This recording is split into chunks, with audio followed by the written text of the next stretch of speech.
Assalamualaikum warahmatullahi wabarakatuh. Hai, selamat sore. Nama saya Sabita Syifaulia, saya dari kelas 10 IPS 3. Hari ini saya akan menjelaskan salah satu dari dua pilihan kerajaan yang disediakan, yaitu Kerajaan Majapahit dan Kerajaan Singasari. Hari ini saya memilih untuk menjelaskan Kerajaan Singasari. Sumber Kerajaan Singasari berupa kitab yang berjudul Pararaton. Menurut kitab Pararaton, Ken Arok adalah anak dari seorang wanita tani dari desa Pangkur. Ken Arok memiliki wawasan berpikir, ambisi, dan strategi yang cukup tinggi. Kali ini saya akan menjelaskan beberapa segi kehidupan pada saat itu, seperti segi politik, budaya, sosial, dan ekonomi. Lanjut, saya akan menjelaskan yang pertama itu dari segi kehidupan politik pada saat itu. Beberapa orang pendeta dari Kediri datang untuk meminta pertolongan kepada Ken Arok karena tindakan yang sewenang-wenang dari kerajaan Kertajaya. Ken Arok pun menerima dengan senang hati, kemudian memberontak ke kerajaan Kediri di daerah Ganter, sehingga peristiwa itu sering disebut dengan peristiwa Ganter. Jika Kediri dapat dibinasakan, selanjutnya Ken Arok beralih menjadi raja, lalu seluruh wilayah bekas kerajaan Kediri disatukan dengan Tumapel yang kemudian disebut Kerajaan Singasari. Pusat kerajaan dipindahkan ke bagian timur di sebelah Gunung Arjuna. Setelah naik tahta, Ken Arok bergelar Sri Rangga Rajasa Batara Sang Arwa Bumi. Dialah pendiri dinasti Rajasa atau Girindrawangsa. Ken Arok memerintah selama 5 tahun, yaitu dari tahun 1222 sampai 1227.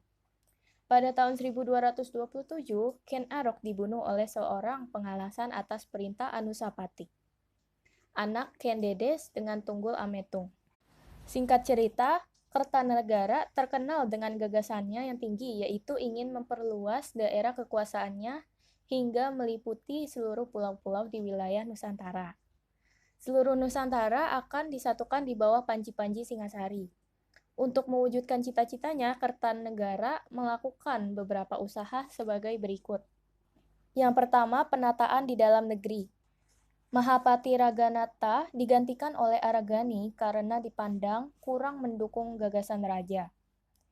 Lalu, banyak Wide yang dianggap masih mempunyai hubungan erat dengan Kediri lalu diasingkan dan diangkat menjadi Bupati Sumenep dengan gelar Arya Wiraraja. Angkatan perang, baik prajurit darat maupun armada laut, diperkuat persenjataannya. Pemberontakan yang terjadi di dalam negeri ditumpas, misalnya pemberontakan Bahaya pada tahun 1270 dan pemberontakan Mahesa Rangka pada tahun 1280. Lanjut, lawan politiknya diajak bekerja sama, misalnya Jaya Katuang, keturunan Raja Kediri, diangkat menjadi raja kecil di Kediri, bahkan putranya Arda Raja dijadikan menantu. Lalu yang terakhir ini untuk mendapatkan simpati dan dukungan dari para pemuka agama, diangkatlah seorang pemimpin agama Buddha dan seorang pendeta Mahabrahma untuk mendampingi raja. Yang kedua, ekspansi ke luar negeri. Dari sini ada beberapa contoh, yaitu yang pertama, pada tahun 1275, Kertanegara mengirimkan ekspedisi ke Melayu untuk menghidupkan lagi kerajaan Melayu agar dapat menyaingi dan melemahkan kerajaan Sriwijaya. Yang kedua, pada tahun 1284, Kertanegara mengirimkan ekspedisi ke Bali. Yang ketiga, pada tahun 1286, Kertanegara mengirimkan sebuah patung Amogapasa beserta 14 penggiringnya kepada Raja Melayu. Yang keempat, pada tahun 1289, Jawa Barat berhasil ditundukkan menyusul Pahang di Malaysia dan Tanjung Pura di Kalimantan yang berhasil dikuasai. Dan yang terakhir ini menjalin persahabatan dengan raja-raja di Semenanjung Malaka dari Indochina dengan cara menikahkan putri Kertanegara dengan raja di Indochina. Selanjutnya saya akan membahas dari segi kehidupan budaya. Kerajaan Singasari ini memiliki beberapa peninggalan berupa prasasti, candi, dan patung. Untuk candinya itu antara lain ada Candi Jago, Candi Kidal, Candi Singasari. Adapun patung-patung yang berhasil ditemukan sebagai hasil kebudayaan Kerajaan Singasari antara lain patung Kendedes sebagai Dewi Prajnaparamita, lambang Dewi Kesuburan, dan patung Kertanegara sebagai Amogapasa. Selanjutnya saya akan membahas kehidupan Kerajaan Singasari dari segi sosial.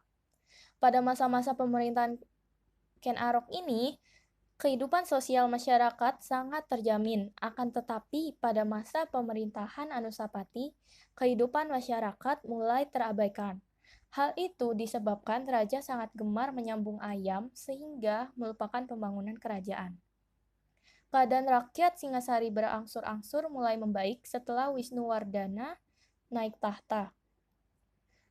Kemakmuran makin dapat dirasakan rakyat Singasari setelah Kartanegara menjadi raja. Pada masa pemerintahan Kertanegara, kerajaan dibangun dengan baik.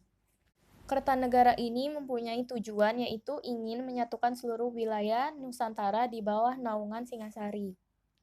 Bersamaan dengan usaha Kertanegara untuk memperluas daerah kekuasaan, Kekaisaran Mongol ini yang dipimpin oleh Kubilai Khan juga sedang melakukan ekspansi ke arah selatan, yaitu ke kawasan Asia Tenggara.